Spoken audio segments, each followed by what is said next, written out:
Selamat mendengarkan podcast ini. Shalom Bapak Ibu, ini adalah renungan harian hari ke-21 dengan judul Percaya Walau Tidak Melihat. Satu hal yang kita sebagai makhluk ciptaan harus sadari dan kita menerima bahwa kita adalah manusia yang tidak tahu apa yang akan terjadi di depan kita. Setiap saat, setiap menit, dan setiap detik, keadaan bisa berubah. Kita ini seperti orang-orang yang digambarkan dengan telur di ujung tanduk. Kita berkendara mobil baik-baik, tapi di belakang mobil kita ada truk atau trailer yang besar yang dikendarai oleh sopir yang mengantuk. Bisa menabrak kita setiap saat. Atau karena menginjak sesuatu, lalu kita terpleset, kepala terbentur benda keras, dan gegar otak juga bisa terjadi. Belum lagi orang-orang yang malam harinya tidur nyenyak, besok paginya ternyata sudah menjadi mayat.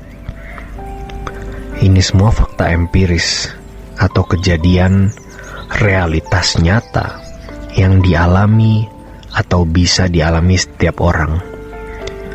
Dengan melihat kondisi hidup seperti ini, kita butuh perlindungan, kita butuh naungan, dan tidak ada naungan yang lebih kuat dari Allah sendiri yang menciptakan langit dan bumi. Namun masalahnya, kita harus mengenali siapa Allah yang benar itu.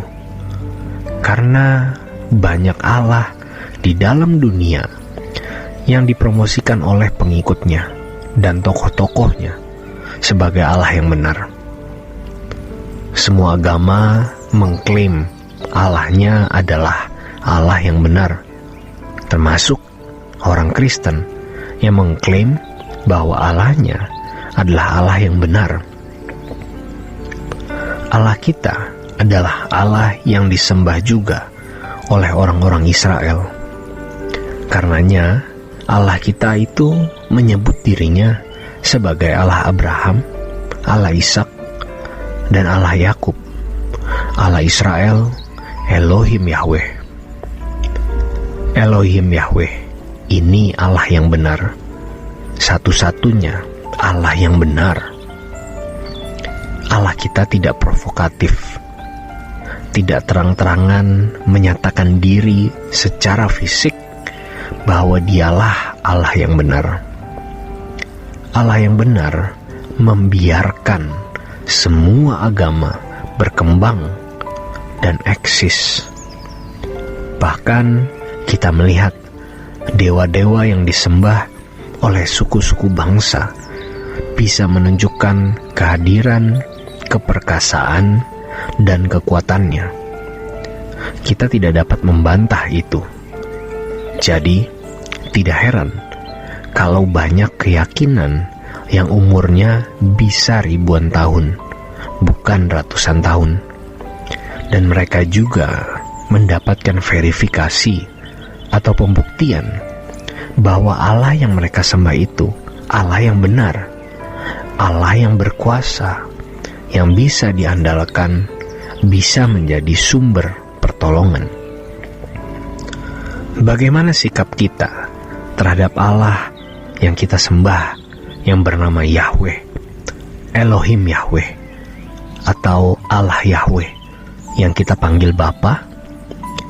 Dia adalah Allah dan Bapa dari Tuhan kita, Yesus Kristus, atau Bapa kita semua. Apakah kita juga seperti banyak orang yang berusaha untuk membuktikan bahwa Allahnya itu Allah yang benar, Allah yang berkuasa, dengan mengalami secara fisik kehadiran dari Allah yang kita sembah? Tidak tertutup kemungkinan Allah yang kita sembah akan menyatakan diri dalam hidup kita secara fisik dengan kekuatan dan keperkasaannya. Tetapi tidak selalu begitu. Ingat, ketika Thomas tidak mau percaya kepada Yesus atas kebangkitannya. Dia berkata kepada murid-murid yang lain bahwa ia tidak percaya sebelum jarinya mencucukkan lubang bekas paku di tangan Yesus dan bekas tombak di lambung Tuhan Yesus. Yesus kemudian menampakkan diri dan memanggil Thomas. Tuhan Yesus berkata, "Berbahagialah orang yang percaya walau tidak melihat." Pernyataan ini mengajarkan kepada kita bahwa kita tidak boleh menantikan atau mengharapkan Allah kita harus menyatakan diri secara fisik terlebih dahulu, baru kita percaya. Kita harus percaya walau tidak melihat, walau tidak ada bukti tanda-tanda fisik.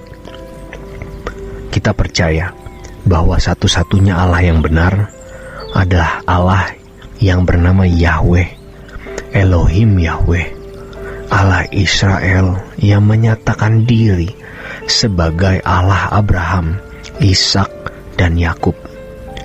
Dialah Allah dan Bapa Tuhan kita, Yesus Kristus.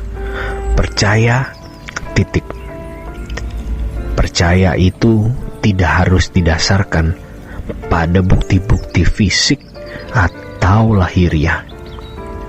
Percaya harus didasarkan pada kesediaan mengakui bahwa Allah itu hidup, Allah itu nyata, dan sekaligus meyakini bahwa Dia baik. Tidak boleh kita meragukannya. Allah yang maha besar, Allah yang maha mulia, patut dipercayai dengan keyakinan seperti ini. Yakin bahwa Allah itu hidup, nyata, walaupun tidak ada dasar-dasar secara lahiriah, secara fisik yang membuat kita percaya. Jangan kita menuntut melihat dan mengalami baru percaya. Memang ada orang-orang yang diberi Tuhan kesempatan melihat dan mengalami lalu percaya. Tetapi Tuhan mengajar kita untuk percaya walaupun tidak melihat dan tidak mengalami. Setelah kita percaya, pasti kita akan mengalami. Pasti, karena Allah itu hidup. Jangan mengalami dulu, baru percaya. Percaya dulu, pasti kita akan mengalami. Allah mau orang-orang percaya atau anak-anak Allah mengalami Dia. Allah bukanlah Allah yang diam. Dia Allah yang berkehendak. Allah menginginkan anak-anaknya berinteraksi dengan Dia dan memiliki hubungan timbal balik, sehingga anak-anak Allah bisa mengalami Allah secara real, bahkan secara fisik, dan bisa mendengar suara Tuhan secara limpah, karena memang Ia hidup. Dia hadir di dalam hidup kita. Tetapi jangan melihat, mengalami, baru percaya. Percaya harus didasarkan pada kesediaan mengakui bahwa Allah itu hidup, Allah itu nyata, dan sekaligus meyakini bahwa Dia baik, walaupun tidak ada dasar-dasar secara fisik yang membuat kita percaya.